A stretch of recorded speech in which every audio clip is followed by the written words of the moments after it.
আসসালামু আলাইকুম রহমতুল্লাহ। সম্মানিত দর্শক, আশা করি আল্লাহর রহমতে ভালো আছেন। বিগত কিছুদিন আগে আমরা আপনাদেরকে দেখিয়েছিলাম, আমরা 2000 ডিম ইনকিউবেটরে দিয়েছিলাম।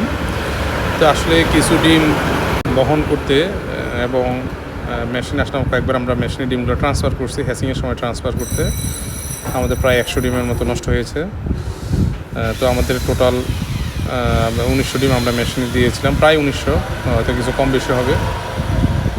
তো আমরা বলেছিলাম যে আপনাদেরকে মোট হ্যাচিং রেটটা হয়তো জানাবো ইনশাল্লাহ, বাকি কী পরিমাণ বাচ্চা ফুটেছে সেটা আমরা আপনাদেরকে জানাবো।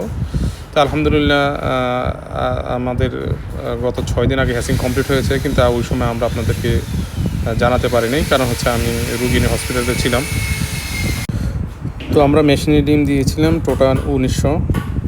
আর আমরা হ্যাচিং রেট যেভাবে হিসাব করি এবং যেটা সিস্টেম, সেটা হচ্ছে যেগুলো সব ডিমের মধ্যে ভ্রূণ আসবে না, ওগুলো হ্যাচিং রেটের মধ্যে কাউন্ট হবে না। তো যেহেতু 1900 দিয়েছি, তো আমরা যদি প্রতি শতে আমরা 5% যদি আমরা ভ্রূণ নেই এমন ধরি, যদিও আরও বেশি ভ্রূণ থাকে না, তারপর আমরা যদি কমপক্ষে 5% ভ্রূণ ধরি, যে আমাদের ডিমের মধ্যে 5% ভ্রূণ আসে না, তাহলে আমাদের এখানে প্রায় আরও 100 ডিম বাদ যাবে, তার মানে 1800 ডিম। 1800 ডিমের মধ্যে আমরা টোটাল এখানে বাচ্চা পেয়েছি 1600+। তার মানে আমরা হিসাব করে দেখলাম আমরা প্রায় 90% কাছাকাছি আমরা বাচ্চা পেয়েছি। তো আলহামদুলিল্লাহ। তো আমরা যদিও আরেকটু ভালো হ্যাচিং রেট আশা করেছিলাম, তো যেখান থেকে ডিমগুলো এনেছি হয়তো কিছু ডিম পুরনো ছিল, কারণ আমাদের এটা আমরা যেভাবে বুঝেছি সেটা হচ্ছে মেশিনের মধ্যে অনেক ডিম ব্লাস্ট হয়ে গেছে, নষ্ট হয়ে গেছে, যেটা পুরনো ডিম হওয়ার লক্ষণ। এরকম অনেকগুলো ডিম আমরা ফেলে দিয়েছি। তো পুরনো হওয়ার কারণে হয়তো আমরা আরও কিছু হ্যাচিং রেট কম পেয়েছি। আমাদের আশা ছিল আমরা 95% পাবো। আপনারা জানেন যে আমাদের ইনকিউবেটর কারখানা রয়েছে সারা বাংলাদেশে, আমরা ডেলিভারি দিয়ে থাকি। তো আলহামদুলিল্লাহ আমাদের প্রত্যেকটা মেশিনে ডিমের কোয়ালিটি যদি অ্যাকুরেট থাকে 90 থেকে 95% হ্যাচিং রেট আসে।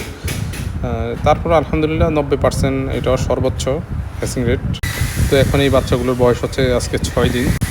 তো আপনারা হয়তো বাচ্চাগুলো দেখতে তেমন একটা সুন্দর দেখাচ্ছে না, আসলে এর মূল কারণ হচ্ছে আপনারা যারা কোয়েল পাখি পালন করেন তারা জানেন যে বাচ্চার বয়স যখন 4 থেকে 7 দিন হয়, তখন এর ভিতরে বাচ্চাগুলো এমন বীজাত স্যাঁতস্যাঁতে দেখা যায় এবং মনে হয় তেল তেলে ভাব এমন দেখা যাচ্ছে। আসলে মূলত এটা এই সময় পলক ওঠার সময়, তো এই সময় বাচ্চাগুলো ভিজে এবং তেল তেলে দেখা যায়।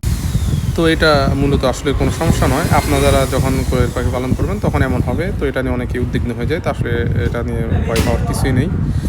তো আজ এই পর্যন্তই। আসসালামু আলাইকুম রহমতুল্লাহ।